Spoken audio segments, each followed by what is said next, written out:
Right, so we'll kick things off, folks. 2:31, for those of you that know me quite well, know that 2:31 for a 2:30 meeting is a bit of an achievement because I always seem to be behind time a little bit. So thanks very much for joining in. This is kind of a unique situation for us. We've never actually done any of these before, so if everyone wants to just bear with us whilst we're going through that. So I guess welcome. I've got Beck floating around in the background who's helping us make sure everything's going on. She's madly clicking buttons and testing things. So for those of you that don't know me, my name is James Marshall. I'm the Director of MWM Advisory. We're an accounting practice based here on the coast, on the Gold Coast. I could give you a giant big waffle and speech about a whole heap of things, but we won't for the moment. We'll look to really help you guys as much as we can. I'm actually joined by a good mate of mine, Dr. Richard Seymour from Vet Collective. So hi Rich, and thank you for coming along. Thanks for having me. I've actually really found, guys, during the week that there's a lot of questions and conjecture out there, just in general. And so today is not necessarily about getting into the granular detail of what is going on with each government announcement. And I'll explain that in more detail as we get into this. There are definitely some things we can dive deeper into. Today is also about providing everyone with some broad framework that they can use on an ongoing basis. After the week that I've had and talking with business owners out in the marketplace, I think it's really important that we circle back and we remember some fundamental principles for things that we can then take into our days and go from there. So as a whole, the way today's going to operate, those that know me obviously know I love a whiteboard. The whiteboard very much says, there's a bit of an intro about myself and Rich, so here we are. Our plans for today is we're going to talk about what we need to remember in a bit more detail. We're going to talk in particular about the virus and just educating people on what that thing is or isn't. And that's why we've got the guru, Rich, here to help debunk some of those myths and just make us understand some of the principles more. I'm going to talk about some of the stimulus measures that are floating around. And both of those are going to dovetail into, I'm a business owner myself, and as a result, I have the same challenges that you guys have in my week. I have the same sleepless nights you guys have in my week, and I have the same enjoyment in leading a team through these funny times. At the end of that, we'll then have some Q&A. If you are having questions as you're going along, you can bang them into the chat bot thing. I think that there's two. There's a Q&A section and then a chat area. Hit the Q&A area. That way we can keep it all organised in one space. With a bit of luck, we'll cover off on all those things as we go through. If we don't, we'll hang around and answer as many of them as you can. I did attempt to wear jeans today, but somehow I packed the wrong ones, so you can deal with shorts. So look, if we come in here at number 2, some of the initial fundamental principles that I think we all need to remember during these times, and I've said this quite a few times this week, is that these are uncharted territory. This is uncharted territory. There's no playbook in relation to this. There's no historic event that we can easily defer to which says, here's what we do in these times. And as a result, the world is a constantly moving target. And the analogy that I've been giving to everyone is a couple of things. One is, and it's in the bottom of this somewhere, which is that we all, quite frankly, need to get comfortable with being uncomfortable for a while. That's just part of how things are. I think in addition to that, I've said this to my team a few times, that when we as business owners are looking at these times and what we can do, we need to remember that this is actually what business ownership is all about. Right now, I think the entire herd was travelling north, and then at the drop of a hat has decided they're going to turn south. And when everyone's travelling in the same direction, sometimes we forget some things that are going on because it's just naturally occurring. It's like a current running down a river. So if we, instead of turning with the herd, actually look at the situation and assess it, And the analogy I give to that is for those that have played semi-professional or professional sport or have been in fairly heavy-duty boardroom meetings at some point in time, is that when things get a little bit hectic and they get a little bit testy, the last thing any of us can do is panic. If you're a footballer and you're about to run in and bust up a pack with 3 or 4 guys in there, and you've got someone heavily on your tail, the last thing you need to do is panic. We need to sit there and we need to remain calm. We've got to analyze our breathing. We've got to keep our communication up. We've got to think laterally. And most importantly, we've got to look to all the tools that we have in our toolbox that we've developed as an athlete over the years, or for those that have been in boardroom meetings, to understand what it's like to be in a boardroom when that real clinching situation is going on. The knee-jerk reaction stuff, i.e. toilet paper, is part of what's actually going to create the issue for us. I was in the shops yesterday down at Miami, and there was more toilet paper and more team members at Coles than you could poke a stick at. That's because the world's now started to adjust and we understand what's going on and we can do something about it. So very much we need to remain calm and we need to analyse what's happening. It's a great opportunity for all of us to stop, pause, look at our own business, and I'll talk about that in a little bit more detail when we come down to this continuity area. And it's another note I'll leave you with for this, and then we'll move to Rich, which is around leadership. We look at leadership, and someone a lot smarter than me, a lot more experienced over the years, said many years ago, said, James, the true definition of the captain of a ship is not when they're out wide, they're sailing during the middle of the day, there's a slight breeze, the mast is up, the sail is out, there's dolphins in the water, seagulls are chirping, it's crystal blue, there's no clouds on the horizon, it's a lovely day. The true test of leadership is when it's the middle of the night, the mast is broken, you're sailing through a reef, you can't see anything, there's 30 foot of swell in front of you, and we bind together at that point in time to get us out the other side. Might seem a bit dramatic, but that's actually where we're at, folks. This is a great opportunity for business owners to demonstrate how we can show initiative and how we can be part of the solution. I personally think the government's doing a lot of stuff, which we'll talk about in a second, and we'll explain that as well.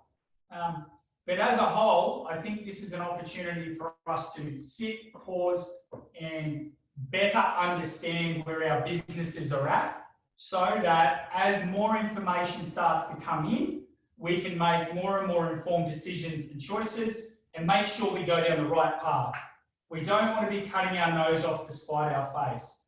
I spoke to some clients earlier in the week, and some of the steps that they'd already taken was, some could argue, are definitely preventative measures.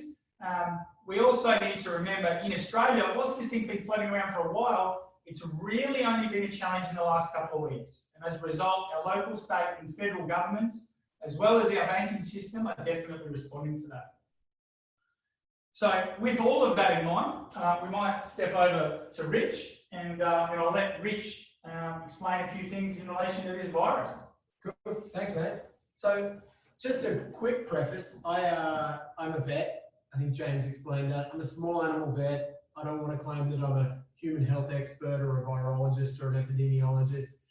However, we got talking the other night, and what I realized is there's a lot of bad information, but there's also not a lot of the kind of core information that people need to know to understand, I guess, what this thing is, and from there, how it's working and how we can work around it. So I thought we'd go through some kind of like virus 101 and coronavirus 101. So yeah, the very basic question is what is a virus? And it's a pretty interesting thing. So compared to other microbial species that we deal with that can cause infections, bacteria, fungal elements, viruses are different, that they actually don't replicate themselves. So they're a piece of DNA or a piece of RNA that insert into a host cell, be it a mammal, a bird, a fish, into that cell itself, binds to the host cell DNA and trick that DNA into replicating the virus. So it doesn't replicate itself, we do it. So I remember being taught when we did virology at vet school that they were even questioning, is it a living thing?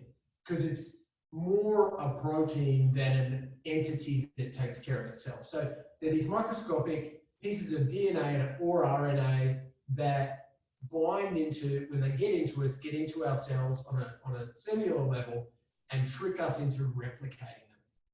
What is a coronavirus?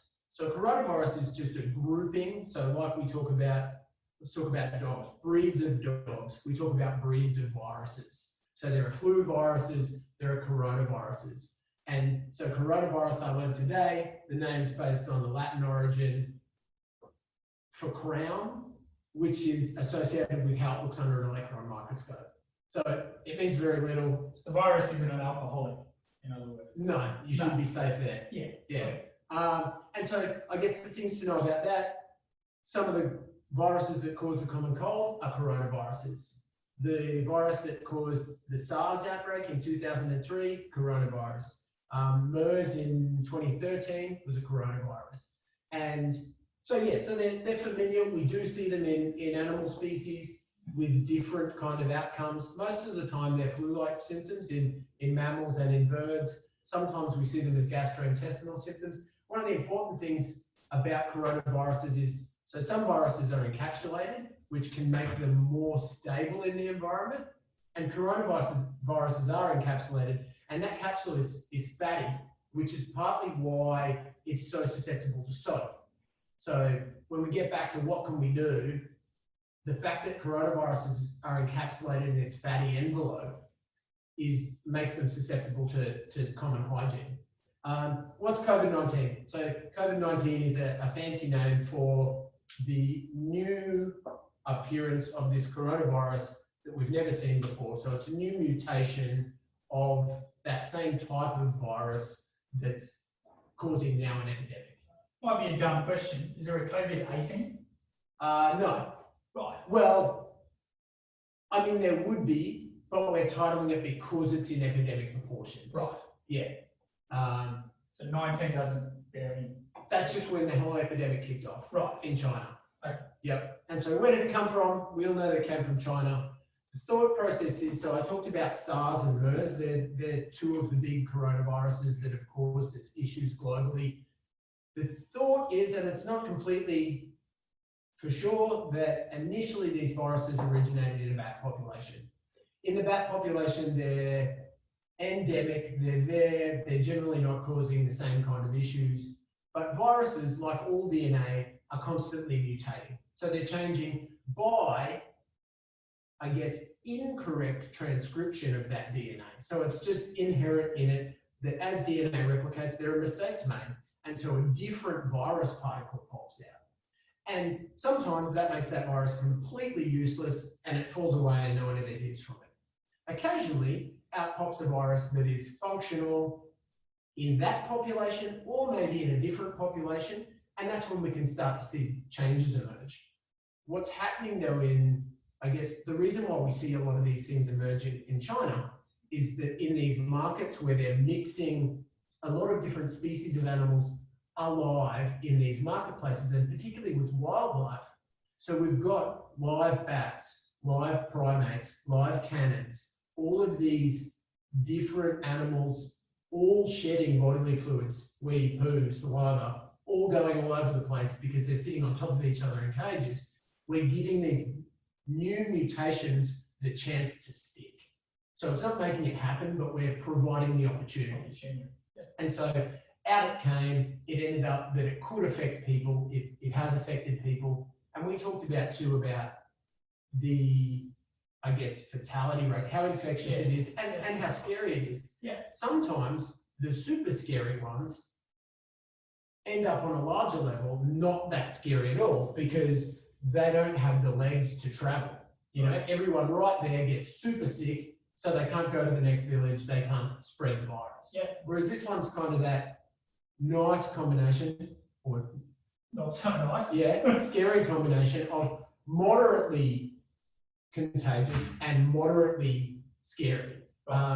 So then we get to treatment-wise. Is there a vaccine? We all know that answer. There's not a vaccine. Yeah. They're talking 18 months to a vaccine. Is there a treatment? At the moment, there are no treatments in the world labeled to treat coronaviruses. So there are no antivirals that are labeled for that process.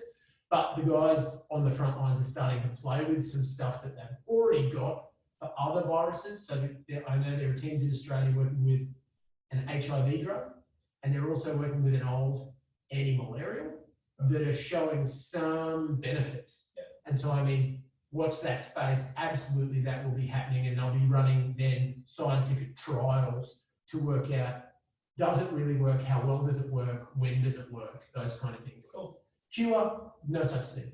So once you get a virus, it's then in you, and so your body either can take care of it, or sometimes it's part of you for good. So like a herpes virus, like a cold sore, it's then part of your DNA. You asked me this one, does it affect animals? So it came from animals, is it going to go back? And at the moment, the answer is that it looks like no. So unless this virus shifts again and mutates, it's kind of mutated to a point where it's quite effective with us, but from there, it's pretty happy in us. There are 2 cases now where dogs have swabbed positive. So the nasal swabs are looking for virus particles on your nasal mucosa.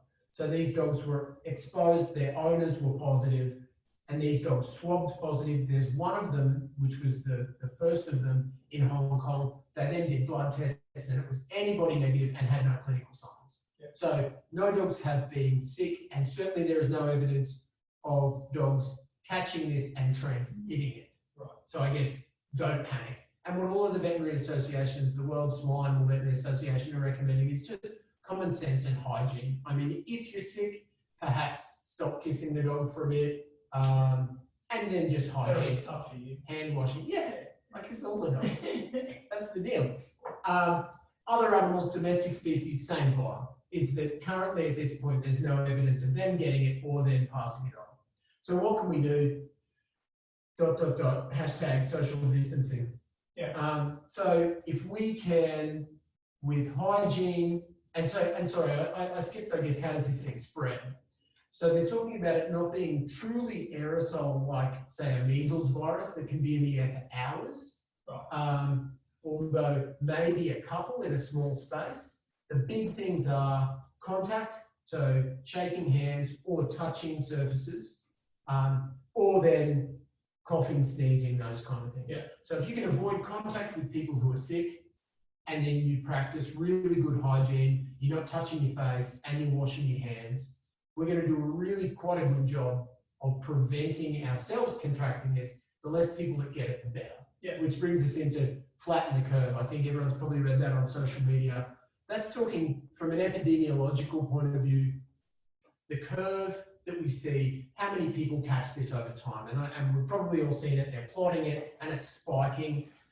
The more people that are sick at once just puts a huge stress on our local medical systems. If we can slow that and less people are sick at one point in time, that gives the guys in the emergency departments more time and more resources to deal with the people who are unwell. So guys, it is real. Flattening the curve will make a massive difference. Social distancing is the way to do that.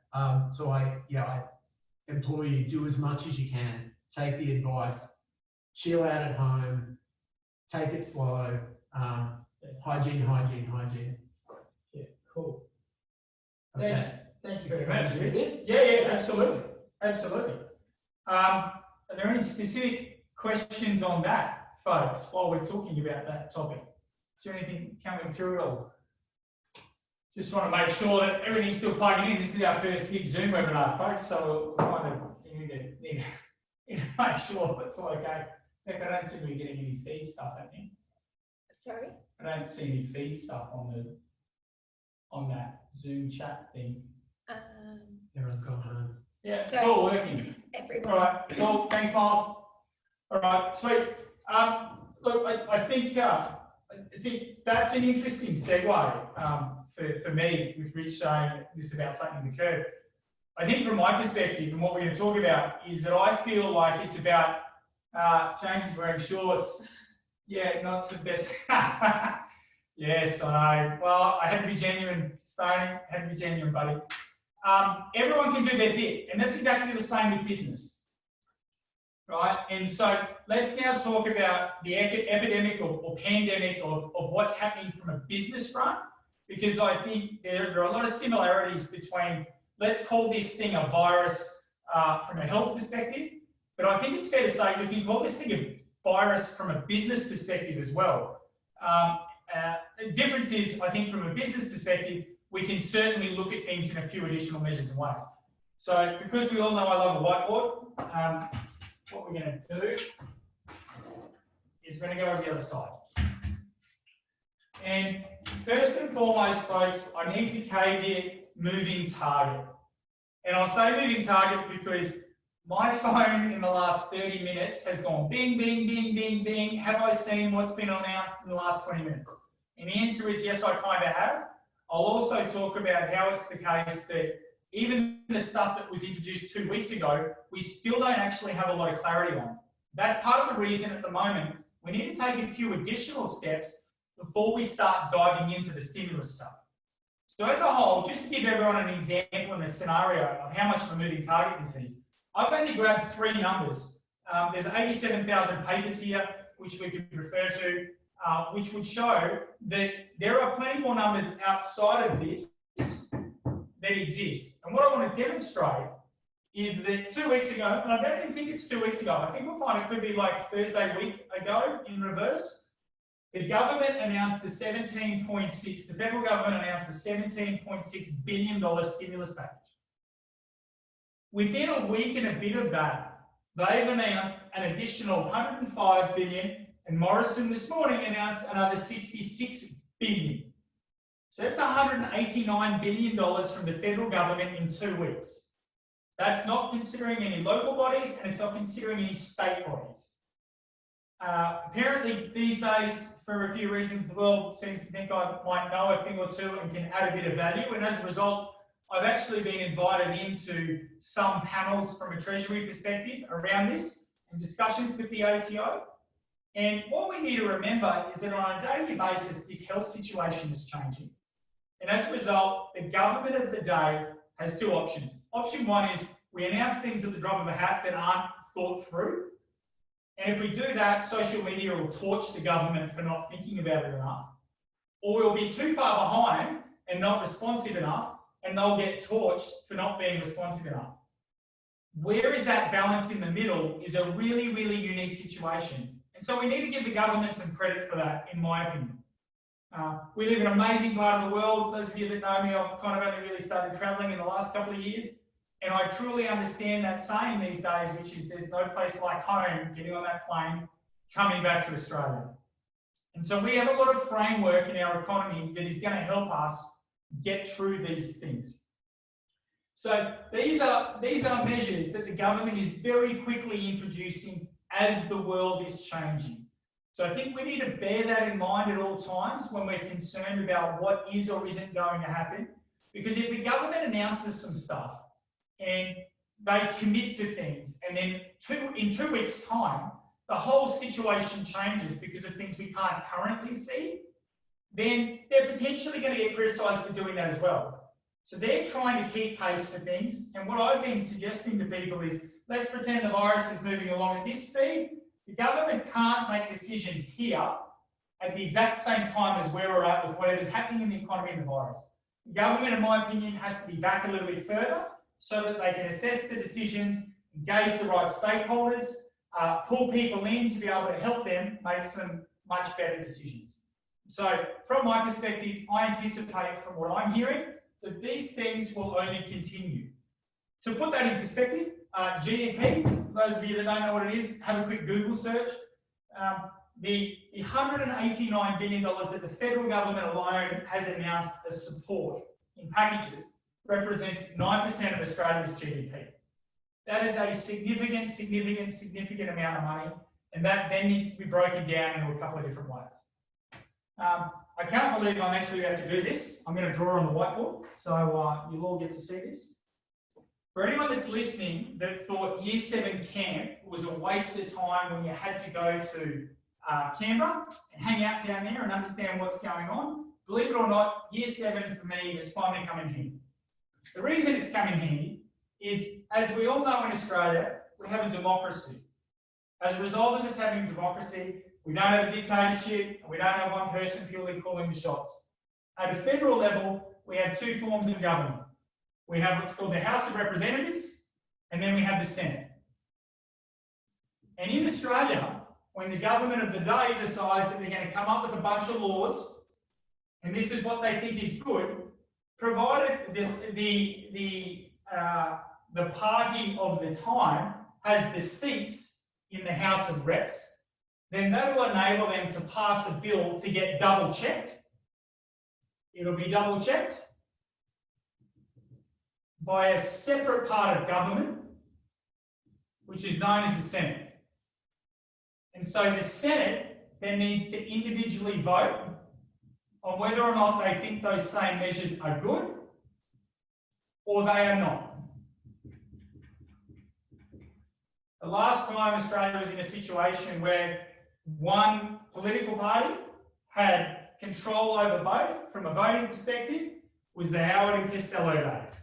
Since then, we've always had challenges around where the majority, and that's the term they'll use, do we have a majority in the House of Reps or do we have a majority in the Senate?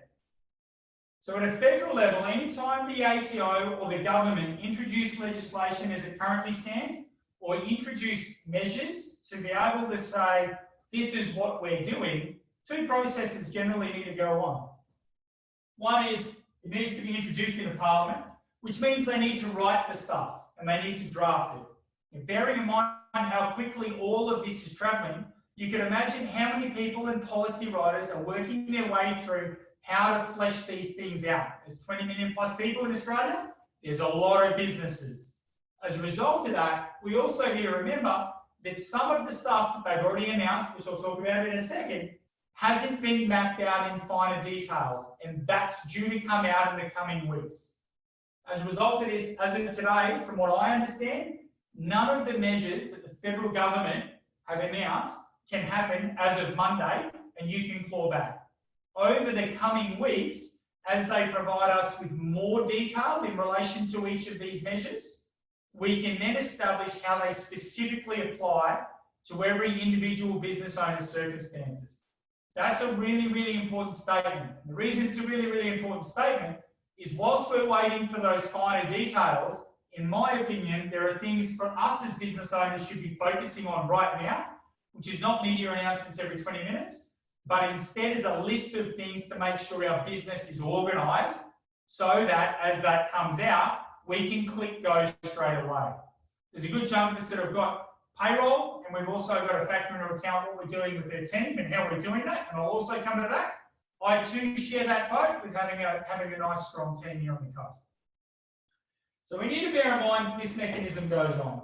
Now, if it's the case that the Senate as a majority as a whole don't agree with what the government of the day have drafted, that actually comes back to the House of Reps.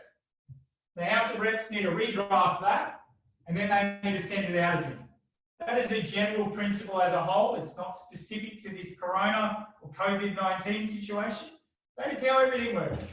All too often we'll have the government introduce budget night. Believe it or not, budget night is an enjoyable night for me to go home early or sit in the kitchen here in the office and read what the budget and what the government's going to go and do.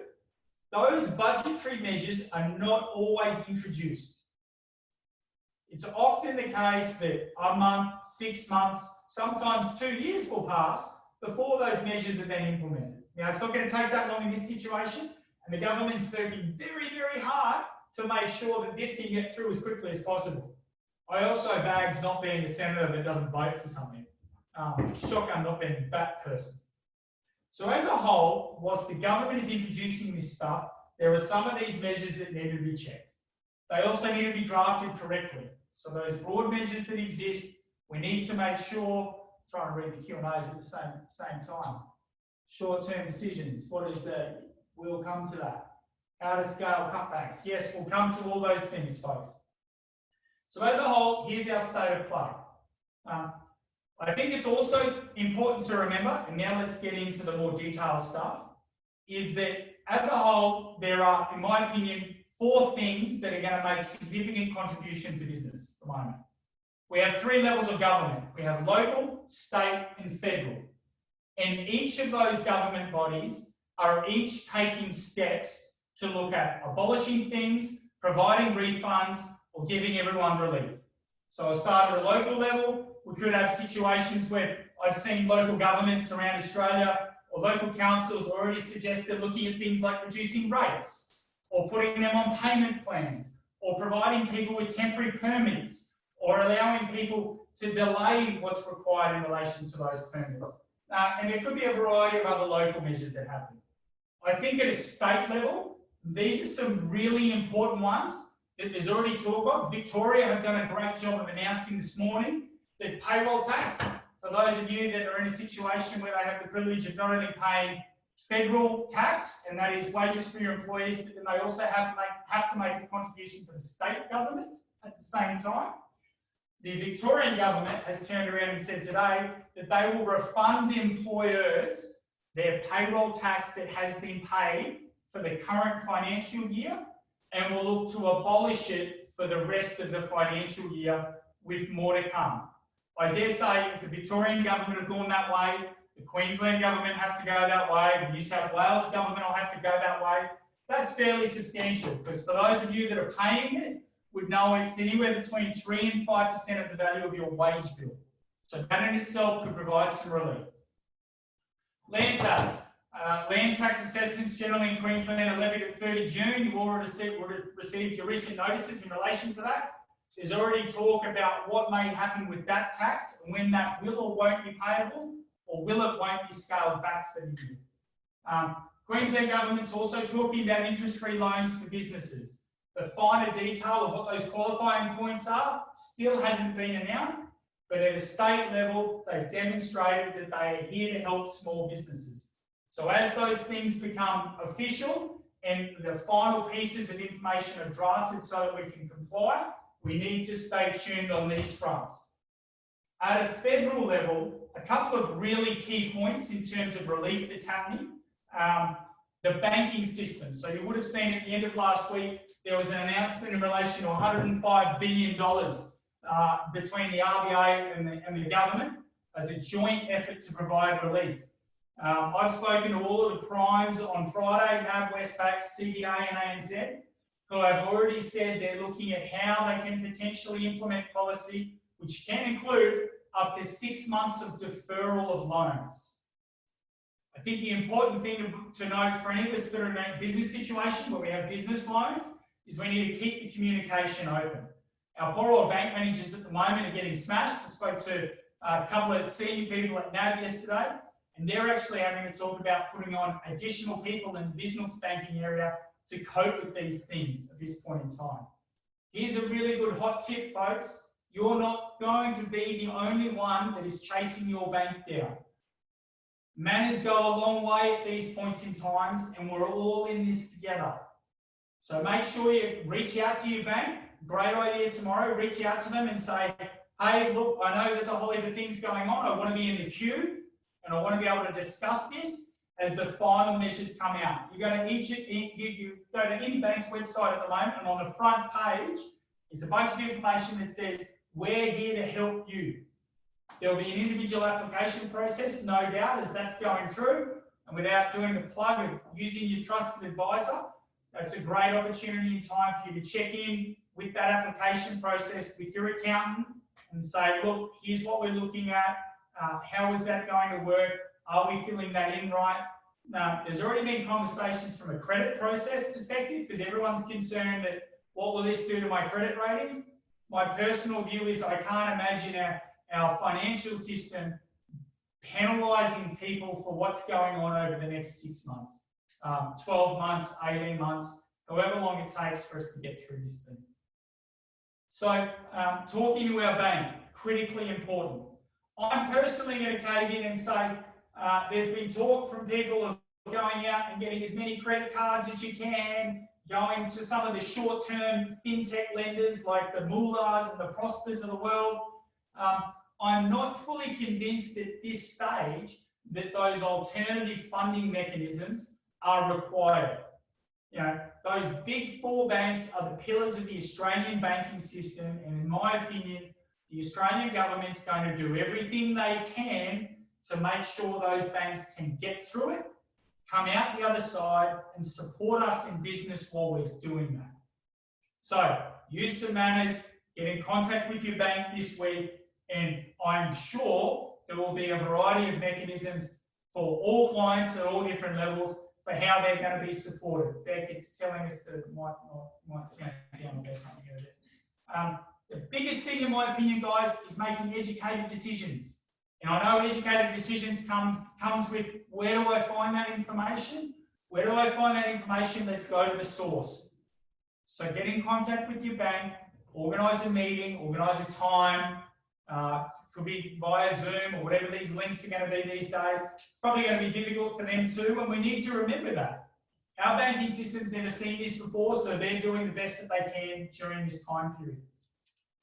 So that's important from a banking perspective. Those of you that are holding term deposits, the government has a $250,000 deposit guarantee when holding money with the bank, so they support the underlying cash deposit that exists at the bank, and there are some specific rules in relation to that. So I'd encourage you, if you're holding more than $250,000 cash around the place, to look at delineating that. You can move that between banks, you can move that between account holders, and there are some specific details on how that applies, which can be found online. So that's important to consider. A couple of other key components. Pay-as-you-go tax relief. This has been a big one. So one of the big concerns from the government's perspective is being able to keep people employed where possible. And so if you're an employer in Australia, they are saying they will provide, it's a tax-free payment of up to $25,000, which will come off any BAS liability that exists. So we'll all have BASs, or what we call IASs, or monthly instalment activity statements. That's when we pay the wages tax off to the government for our employees or team members. The government is saying that they will provide $25,000 worth of support to us in relation to it. There are some caveats at this point in time, and I'm not entirely sure that that $25,000 measure is enough. I've seen some extra information in the last 24 hours which suggests that number could extend to $100,000. And if we look around the world, let's use the UK as the example. The UK government is already talking about meeting the wage bill of employers to keep employees in business. This is a moving target, folks, and these things will continue to change. None of us can do anything until we get to the end of the March period, which we've got, what have we got? We've got 9 days to go. So we need to start getting organised for what that looks like, and I'll talk about team members and our specific continuity plan shortly. So we're getting some relief from the government. I think more needs to be done there. That is a stay tuned, watch this space. It's kind of was not getting too technical. Beck, I can't see anything. Your text has been seen by the panelists and other attendees. Sorry, say that one again. I don't know what we're saying that one again. I'm not quite sure what that is saying. Sorry, say that one again about covering wages. Okay, so the UK is talking about providing support to employers so that we can keep employees in their current jobs. They're actually talking about meeting the wage bill for the employer or making a contribution to keep them employed.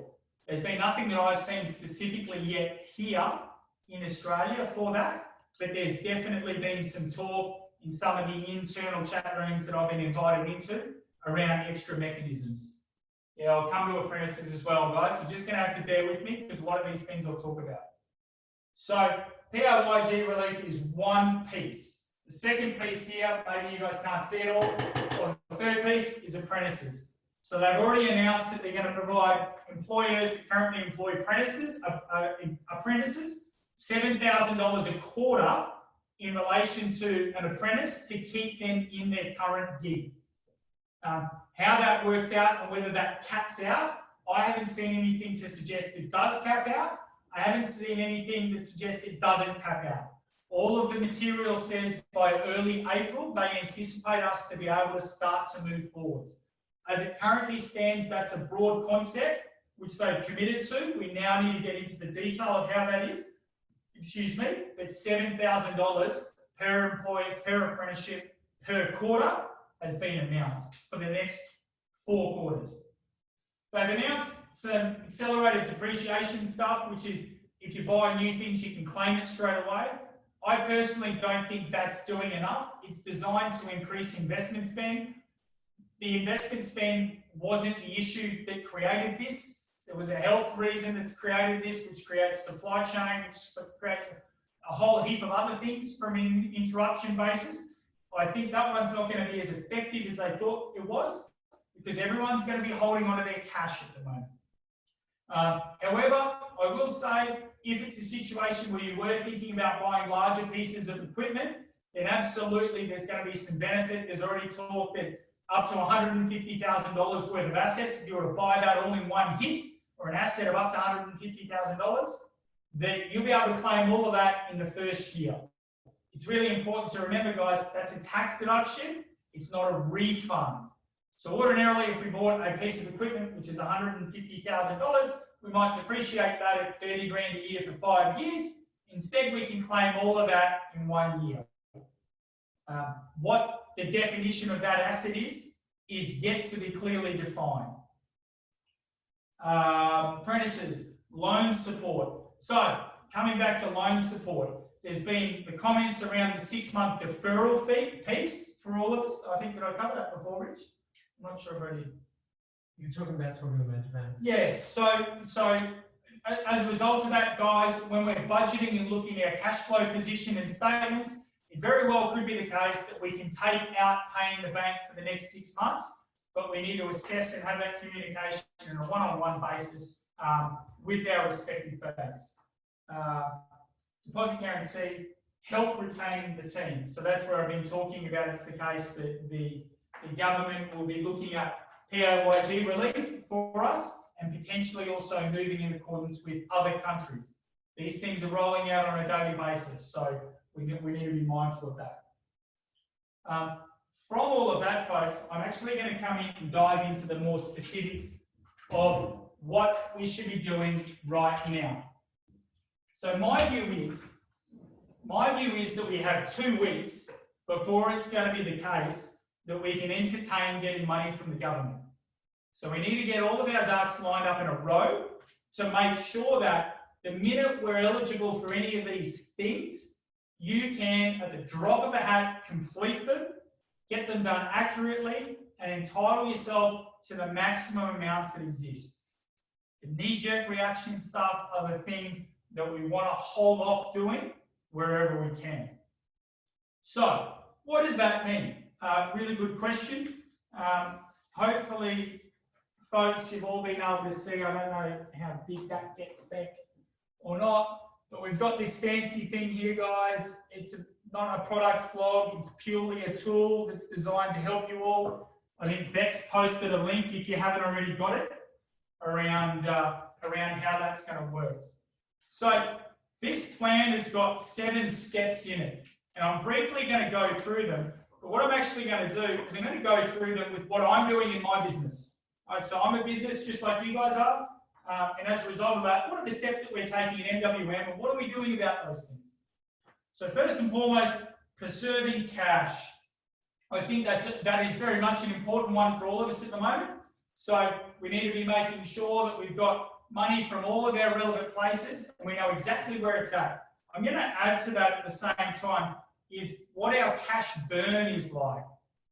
And what I mean by that, and I've put that, I haven't put it on that board, I've been writing so many of these things out, is establishing what our break-even situation is. What do I mean by break-even? I mean, how much income do we need to generate on a daily basis or weekly basis? And in addition to that, not just income, how much money needs to actually come in? Because bear in mind, there's a difference between income and cash. Very, very big difference.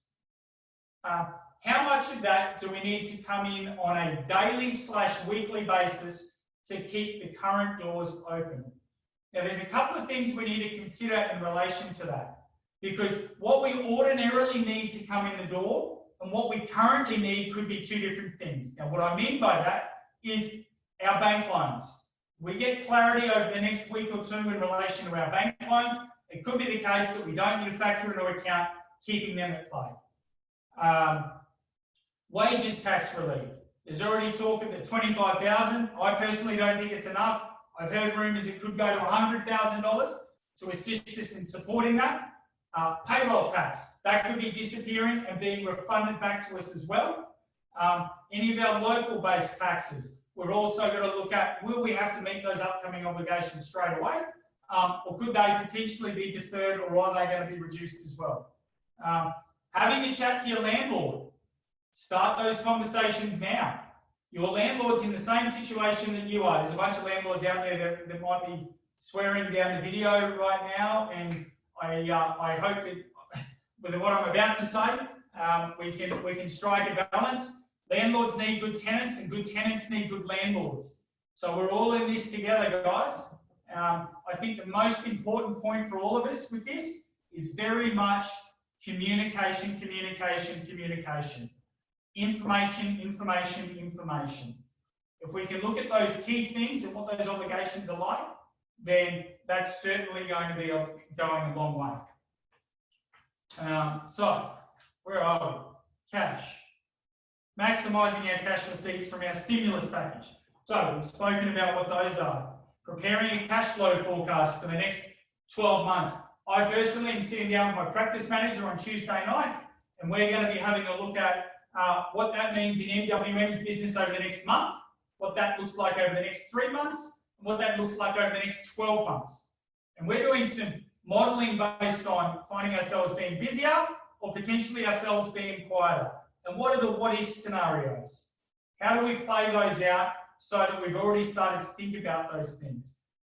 Leave entitlements and redundancies have been heavily spoken about.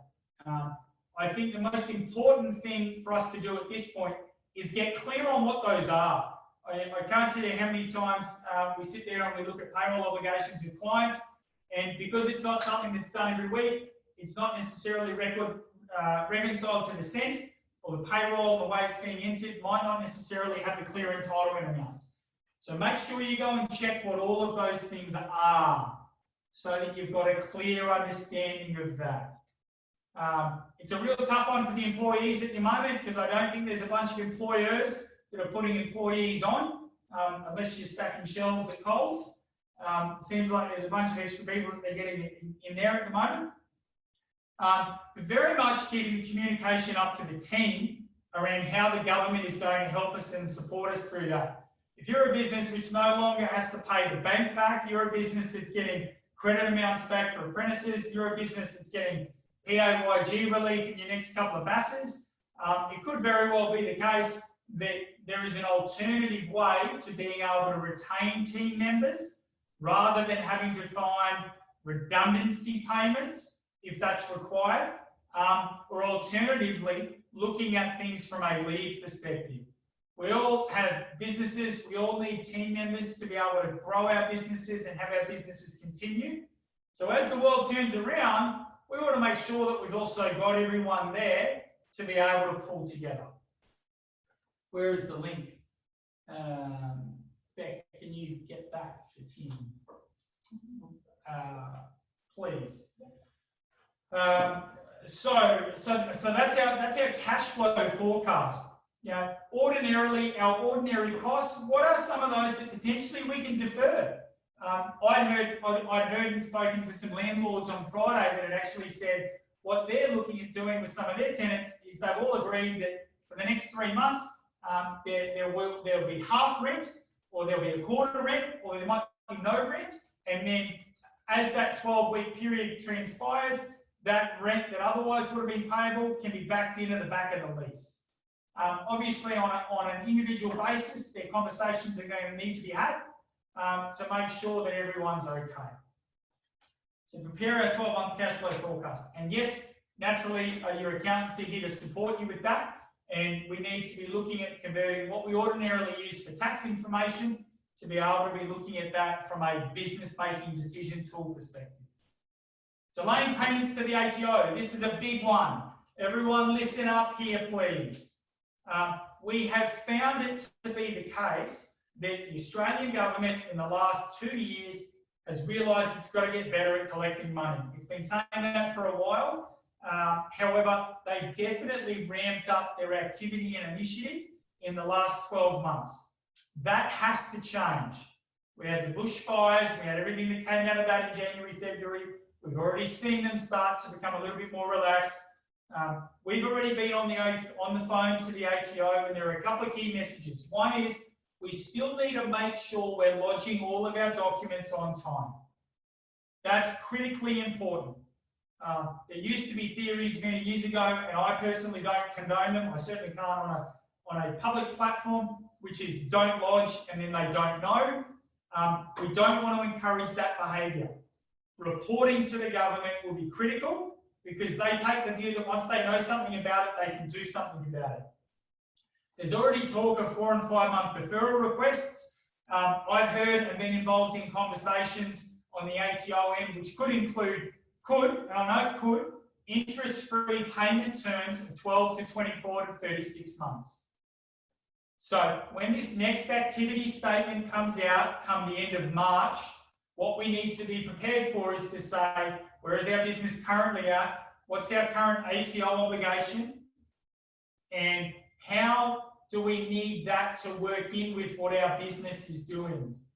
I imagine it to be the case that when we start doing this with the ATO, they're doing these business viability tests more and more now, where we may actually have to give additional financial information to the ATO to demonstrate why they need to accept 2-year payment terms. Otherwise, it's going to create a significant problem for the business. This is again where we need to get our financial information organised. You need to be talking to your bookkeeper, you need to be talking to your financial controller, you need to be talking to your accountant about making sure we're clear on what those numbers are so that we can communicate them to the government. That will be a very, very big tool. I had heard earlier in the week that there could be talk of additional relief for small to medium businesses on an income tax front. I haven't seen anything hardcore in relation to that. But do bear in mind, and I'll give an example for that, folks, is the loss carryback provisions that were introduced.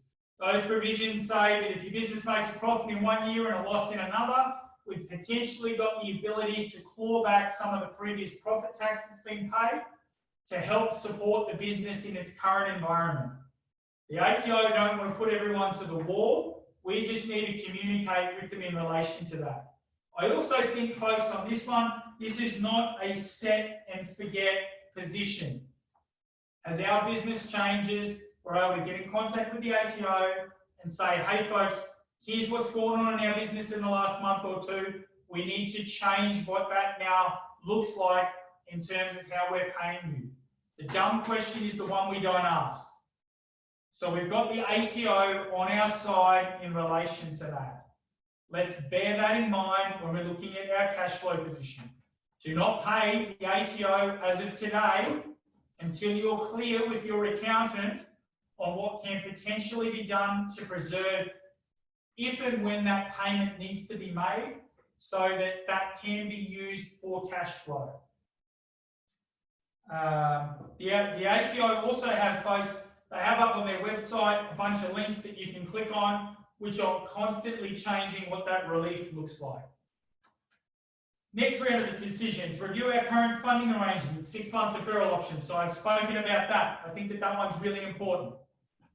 Get in contact with your bank. Protect your personal assets. Look, this is an interesting one, folks. Time evolves, businesses grow, businesses change, they flex. We bring in partners, we exit partners, we get into new industries. I think this is an opportunity also for us to ensure that any of the recent changes that are going on in your business or potentially what your business looks like moving forwards could very well mean from a structural perspective, now might be the time for us to look at moving into an extra company or using an extra trust or how you're currently using your super fund and how that integrates with what's going on.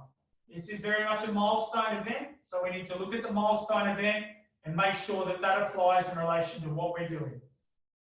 This is an interesting one. During power of attorneys and wills, I don't know how many times I've given clients lectures. Where is your will at? Those of you that know me relatively well will know that I unfortunately had to go through dealing with that very process with my mum recently, and being the executor of her estate. And we were very organised. Still wasn't an easy decision, an easy process to follow. We are talking about people getting sick. I don't want to scare people, but we need to make sure that we're organised on that front. Another great example is our power of attorneys or our enduring power of attorneys. What happens if we're running a business and we get locked down, or not so much just locked down, but what happens if we end up being isolated and being in hospital for a while? Who is it that can make decisions for us to allow things to keep going along? Big caveat at this point. All lawyers are not estate planning lawyers.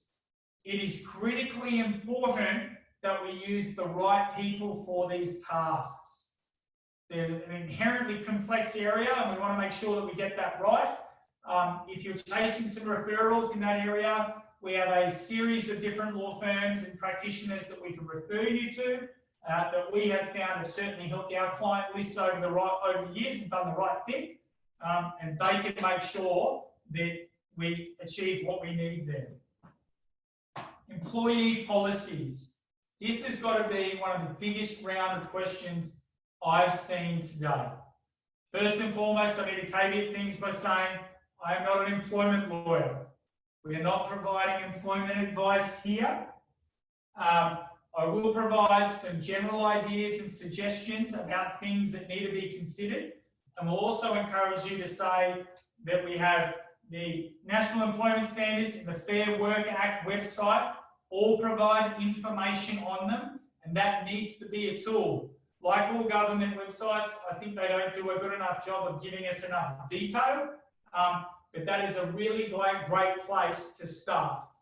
We also have some employment law specialists in particular who only act for employers that we can refer you to on a case-by-case basis for where the best fit is. A couple of things to start with that. One is, make sure you know what award your employees are paid under. I can't tell you how many times I see clients say, oh, I'm not entirely sure what award I'm paying my team member under. That award is the governing award that talks about what needs to occur in situations like this. So let's bear that in mind. Where are your employment contracts at? Your employment contracts would be talking about notification periods, what things like work from home policies actually look like. We have one here at MWM. It's been implemented for a long period of time.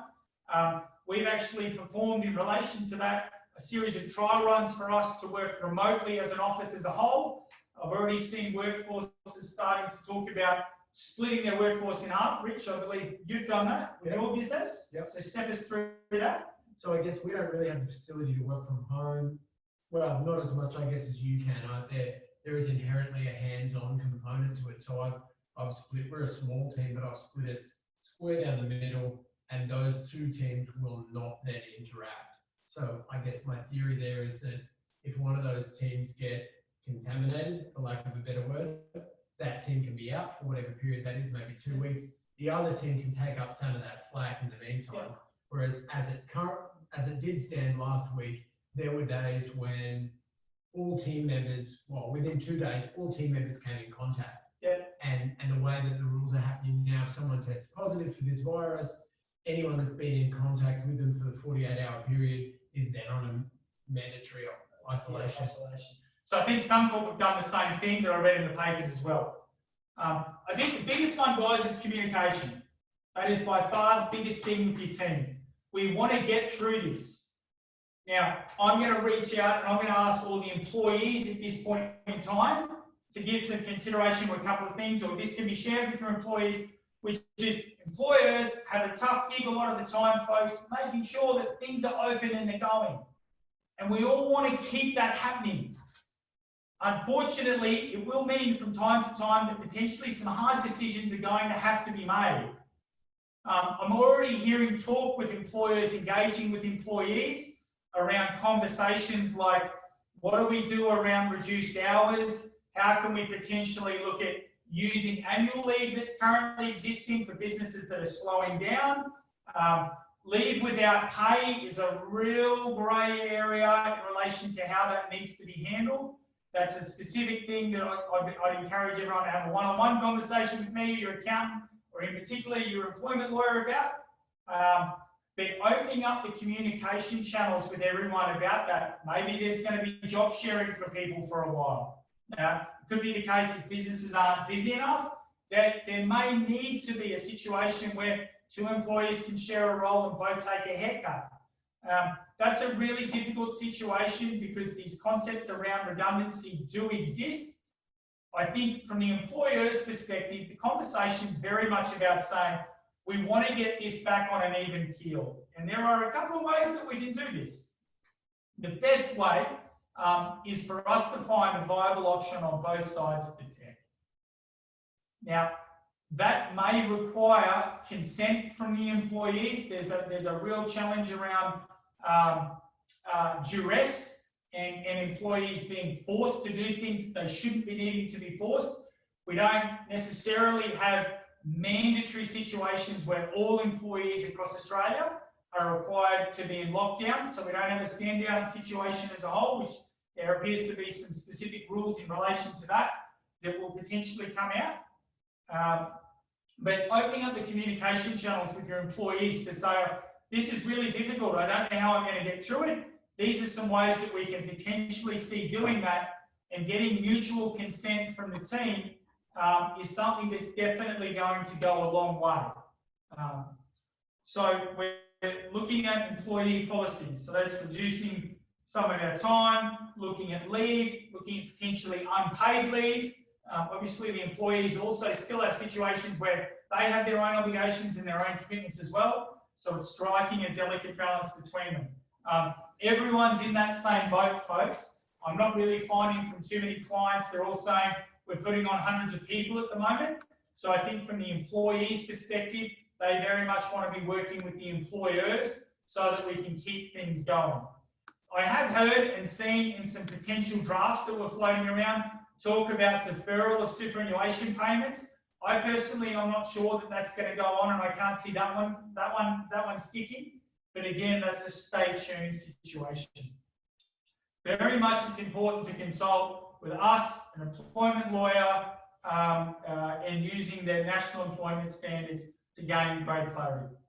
Insurance, look, this is a really good one to have a conversation with. I spoke to a great insurance broker this morning, Joe Kloss. Joe, if you're on here somewhere, hi.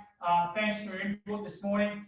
Business interruption cover, folks. It's a thing that everyone's kind of concerned about and or questioning.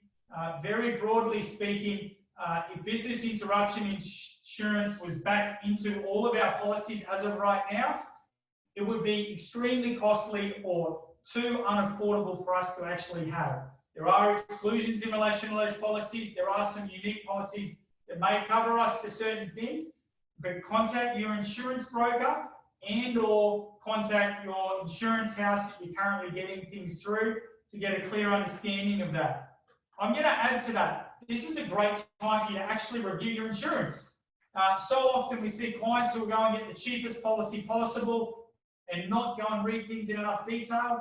That is a great time to be making sure that you're assessing all of your respective risks in your business. That then gets us, we've gone from insurance. So we're then going to go to ATO relief. So I've spoken about that. There will be plenty of it that is due to come. I think as a whole, we've spoken about cash, so that's important. Communication. So Zoom meetings, we're doing them here. Guys, I've got to tell you, I'm not the biggest tech person. This was not too bad to set up. There was some tinkering today. Yeah.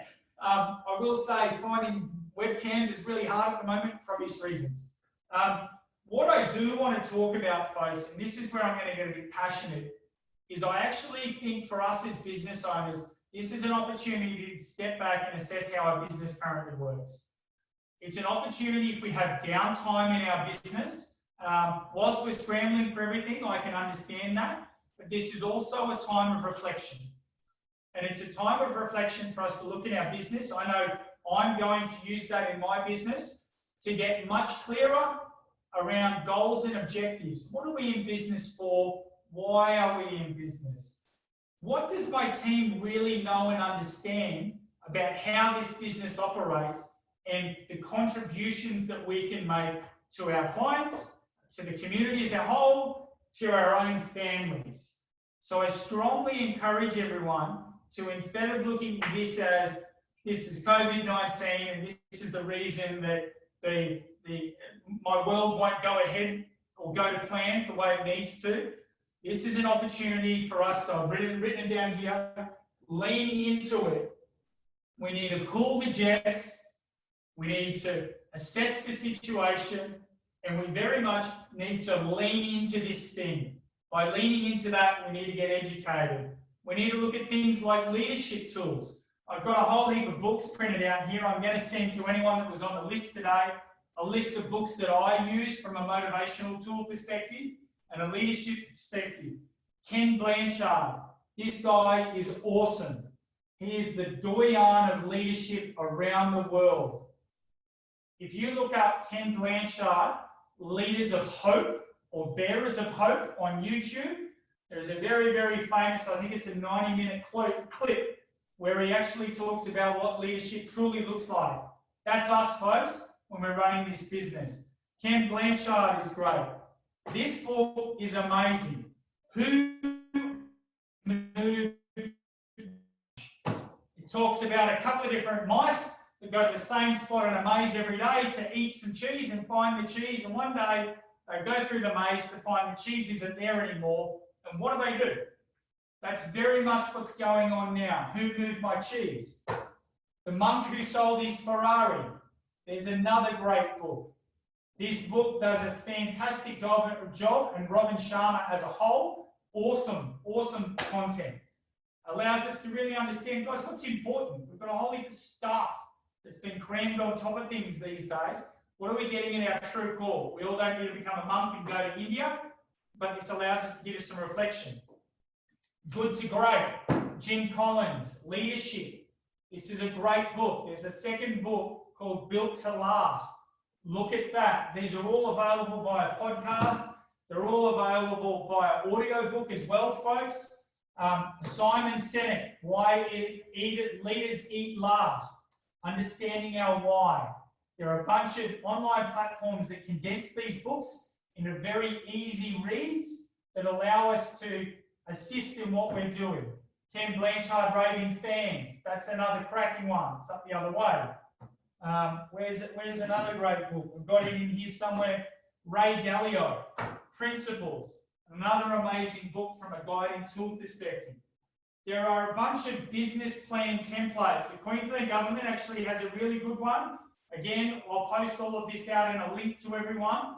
The Queensland Government small business area has a great templated plan that we can look at and we can assess what we're doing in our business. This could be an opportunity for us to redefine how we do business, folks. I can appreciate for some of us it will feel like we're not going to get through this. We need to remain positive. The government is already, it's on the other page, the government's already introducing measure after measure after measure. If we continue to communicate, we would be surprised what happens. Let's not give up hope and let's ask questions at all times of each other's. Talk to your accountant, talk to your bank manager, talk to other respected mentors that you hear in relation to these things. And we very much need to keep positive to make these decisions.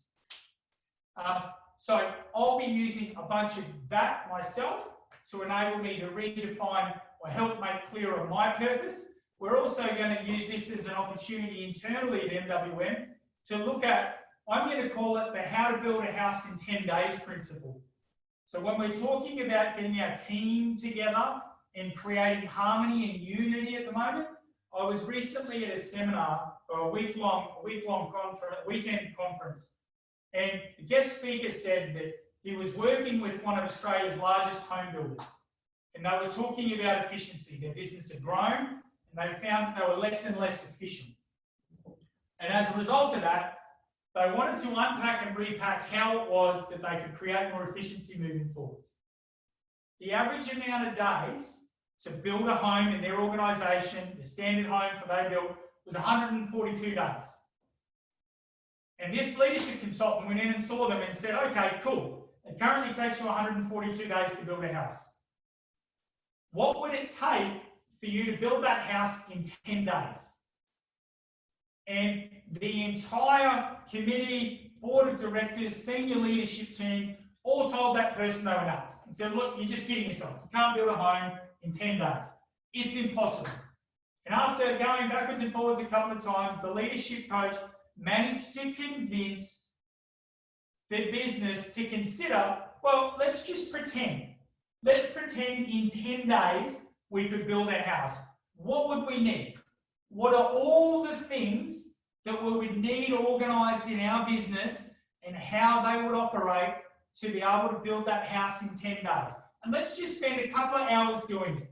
Let's break out into little groups. Let's get each respective area of that process to collaborate and get together with their team members and find out what their needs are in their day to help them win more. Let's just go and do that for a couple of hours. Let's go and see what that looks like. And at the end of those couple of hours, they got back together and they had pages and pages and pages and pages and pages and pages of notes and information on things that would need to occur to build a house in 10 days. Now, some of that was irrelevant. Some of that couldn't be done. That same home builder, I'm told, as of today, now builds that house in less than 50 days. So they didn't get to 10, but they were no longer building in 140 days.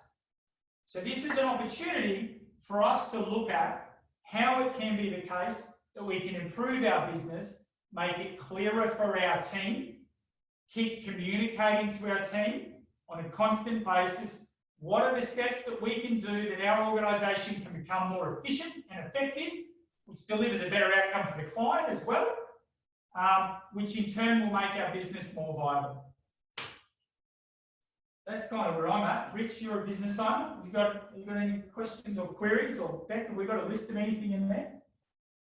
I think you answered the financial stuff. And I think the big thing that you just said to me that I think is super important is stay positive, right? Like, it's going to be a bit tough and people need to talk to people and keep their head above water. Well, we're all in this together, folks. Everyone's in this together. If you get supplies from someone, no doubt that supplier's hurting. This is an interesting one for me. I've had a few clients ring me during the week and say, look, you know, we've done a bunch of work for them over the last 6 months. Where are we at in relation to, can we defer payment? Can we not? I'm in a broad audience here, so I don't automatically say yes. What I do want to say is I'm a business owner, our clients are business owners, the people that you deal with are business owners. This is a great opportunity for us to make sure that we have long-term sustainable relationships, and we want to be doing the right thing by everyone where possible. There have been some statements I've seen around the place where people are taking a very cutthroat approach. Those of you that know me well know I have a saying, which is that you need to work out if you're in the protein business or the wool business. And what I mean by that is you can shear a sheep many times, but you can only have lamb chops once. This is a lamb chop wool moment. And so for us, we really need to keep the communication up, stay positive, and find win-wins where we can. Sometimes we're going to have to draw lines in the sand. There's no two ways about it. That's absolutely right. But we need to refer to that toolbox. Now, kind of going to look at everything that's happening in relation to this and any Q&As. Beck, I can't really read any of that. Tim's just let me know that a 3-bedroom brick house has been built in San Diego in the 90 seconds it occurred in approximately 2 minutes 30 or something. Okay, what have we got here? As a sole director of a multinational, I need some specific discussions around asset protection. Can we re-engage re-meeting in the office, please? Absolutely, that person sure can. What else have we got there? Josh, how can I build a house in 10 days? I could look at all the processes in my business for efficiencies and automation. Great session. Cool. Thanks, Joshy. So that's the chat. Is there any Q&A stuff there? What? Okay, here we go. Over on the right-hand side there. So why don't we go? Yep. So scroll up. So we'll start at the top. That's That is 2 hours. Okay, is that? I think that's the bottom bit. Can you go up? Yeah, cool. There we go. Where's the link? Okay, what about non-bank loans and deferment? Yeah, good question, Jess. Look, I think it's the case that it all starts with communication, right? Whether it's landlords, whether it's insurers, whether it's Gold Coast City Council, whether it's Brisbane City Council, whether it's a Shire in Sydney, it's very much the case that all of these bodies are going to be receptive around how we can pay them moving forwards. And that conversation starts with communication. It's 2 hours. How quickly will the Victorian payroll tax be refunded? Any idea? Really good question, Lizette. As I understand it, it was only announced this morning. I think, like I was saying at the start, folks, we're going to find that over the next couple of weeks, these things will start to come into play. A lot of the government organisations, and we need to remember this, they don't have back-end resources for these types of things to click a button and it automatically happens.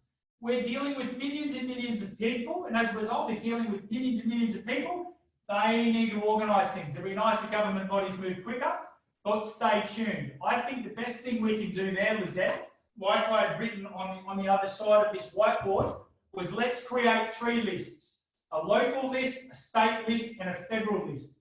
Who are the government bodies for all of you that you deal with at a local, state, and federal level? Write those down. Write down how much it is that you pay each of those and when you pay them.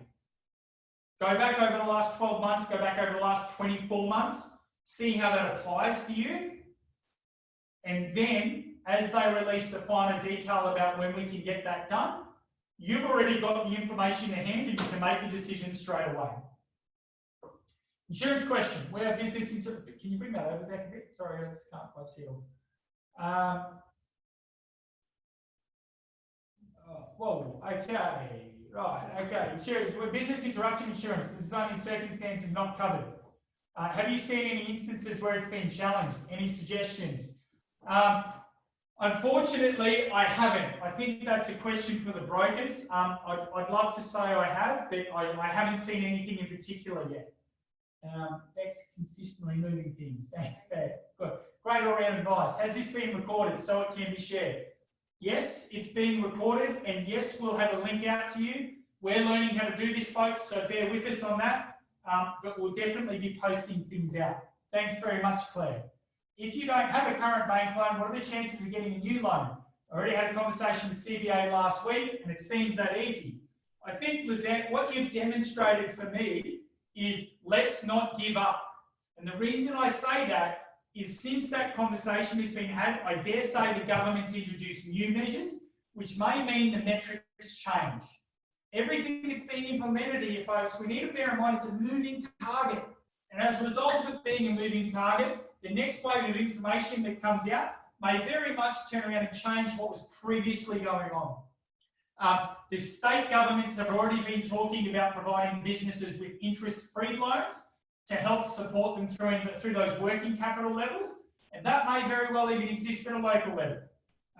So as each of those things come out, which I haven't seen the finer details at a state level, I have seen interest-free loans at a state level, then we can look to apply for them. There's a question here from Brendan Sievers says, yep. The government is saying on super they give access to 10,000 super this financial year and 10,000 next financial year. Do you think this would be applied to self-managed super funds? Good question, Brendan. I'm not 100% sure. I dare say if it's superannuation in a retail environment, it will also include superannuation in a self-managed super fund environment. The SIS Act somewhat governs both of those in the same way. So it could invariably be the case that both will apply. All right, okay. Any other questions or queries, folks, at all? Will that super access be means tested or free for all? Yeah, guys, you're on the chat, not on the Q&A. If you can get on the Q&A, it makes it easier. Will the super access be means tested or free for all? Good question, Andrew. From what I've seen so far, the means testing principle really doesn't seem to go on. They are very much opening all of this to as many people as possible so that everyone can gain access to it at a business level. Some of the personal level stuff, i.e. around childcare rebate, one-off payments, they're definitely kind of using government testing for that. But at a business level, it very much seems to be open slather. Also, great info. Shame I've eaten a few lamb chops of late, but looking forward to a bull jumper now. Thanks, Santino. Kirsten, do you know what type of assistance for sole traders? Beck, I can't see it. Can you pull that? We can pull that over a bit, please. Is that possible? Yeah, we can. Great. Do you know what type of assistance, if any, sole traders out there? For those that don't have any staff, any other business advice you can share to get through during this period? Look, Kirsten, as a whole, the ones I've listed here are the ones we've got strong knowledge of. I do know, and the computer's about to shut down there too, Beck. Sorry, I'm keeping you busy. Look, what we have seen, and I think is important to remember, is that when they're introducing these measures, I think what they're realising is that some of those measures don't work for certain instances. So I know there's been some talk around companies and trusts and how they apply differently with trust distributions versus wages. And I dare say it's going to be the same thing with sole traders. And as a result of that, we need to just bear in mind that we're going to find support at all levels, and they'll be introducing finer details on what that is. I'm sure that didn't fully answer your question, Kirst, but I don't have any more specific stuff on the sole trader things in front of me right now. Anything else, folks? All conversations, great all round. I feel like, oh, here we go. No, as an owner, oh, yep, okay, scroll down. Thanks, Joe. In my business, I have no employees, but a very wide range of contractors. Wide range of business stimulus supporting it. So yes, absolutely. So Josh, look, that's a great point. Technically, you would be an employee of your business. I'm sure your business earns money at some point and you pull money out of it. Bearing in mind it's a separate legal entity, I think there's some important conversations to be had for self-employed or people that are employed through corporate structures for themselves around entitlements that they may very well be able to be picking up, just like employing third-party external staff as well. And you're absolutely right, the business stimulus support is definitely wide-ranging. And look, the targeting to keeping people in jobs, the conversation for there was about how the government in the UK, as an example, is talking about meeting some of the weekly wage bill for employers. That could very well happen here in Australia. I don't know of anything at the moment, but again, we've got to stay tuned. Joe, as an owner of multiple residential rental properties, the bank loan repayment holiday seems to only be for people who lost their job, had their income reduced. So if I have a reduction on rents to keep tenants, how will they look at this situation? I have some Queensland info for sole traders. Great, thanks very much, Claire. Joe, around the residential properties, it's my view that I can't see how the banks won't move in the same light in relation to residential-backed mortgages as well as business-based loans. CBA were first off the rank later in the week. Matt Conlon is a bloody awesome guy, in my opinion. I think that guy's done a fantastic job leading CBA through a very tough time. They were out there to say in our first instance, because small to medium business is the backbone of Australia, the government in its first instance wants to keep small to medium business going. Keeping small to medium business going means making sure they can employ people so that they can keep the cash coming out. I was reading some very broad discussion papers this morning, which were saying in the next tranche of government stimulus, there will certainly be conversations about mortgages, residential mortgages, principal place of residence, what that looks like with investment properties, and what sort of support will come out of that. I personally can't see how they can only support business, but excuse me, they can't not support investors. Our government as a whole wants to make sure we don't have a property crash.